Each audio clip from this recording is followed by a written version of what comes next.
শেখ হাসিনা, ওবায়দুল কাদের, হাসান মাহমুদ, সজীব ওয়াজেদ জয় কেউ যেন আইতে পারে না।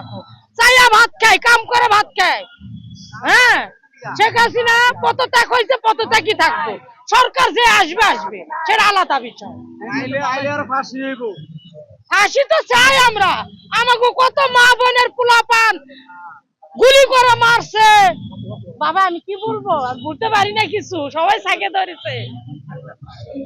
আমরা এই দেশের নাগরিক, আমাদের সরকার যে হবে সেই আমরা ভোট দেব। আমাদের ভোট আমরা সরকারে কি দেব? এখন প্রধানমন্ত্রী শেখ হাসিনা আমাদের ভাই বোন সবাইরে মারছে, সবাইরে গুলি করে মারছে। অর্ডার দিছে উনি গণভবন থাকতে পারলো। মিছিল আমরাও করেছি, আন্দোলন আমরাও করেছি।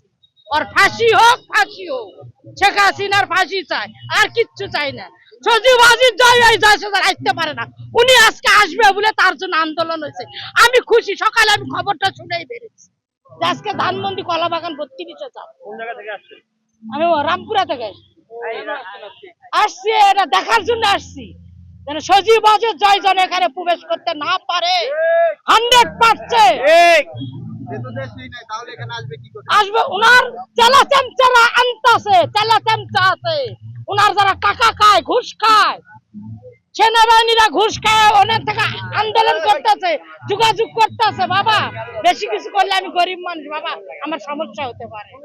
হ্যাঁ, আমি নির্ভয় আমি ঢাকা শহরে ঘুরি, দুর্বলতে ঘুরি না, চায়া খাই, কাম করে খাই, যেটা সত্যি কথা। না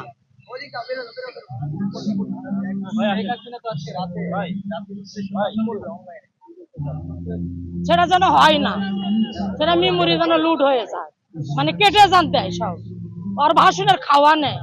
ওই আমাদের মা বোনদেরা ঈদে চান্দে সবাই কাঁদতেছে যে আমাদের ছেলে নাই, কেউ কয় আমার ভাই নাই, কেউ কয় আমার বোন নাই। খুব হবে, আমাদের ভাই বাদার যে মারছে, আমাদের ছেলে পেলে মারছে, আমার নাতি মরছে, আমার নাতি মরছে, আমার তো বিচারই হয়নি। মারু, ওই অপরাধ করেছে, পাপের শাস্তি হইতাছে। 10 দিন চুরের, 1 দিন সাউদের। হ্যাঁ, 10 দিন চুরের, 1 দিন সাউদের। বাবা আর কিছু কইতে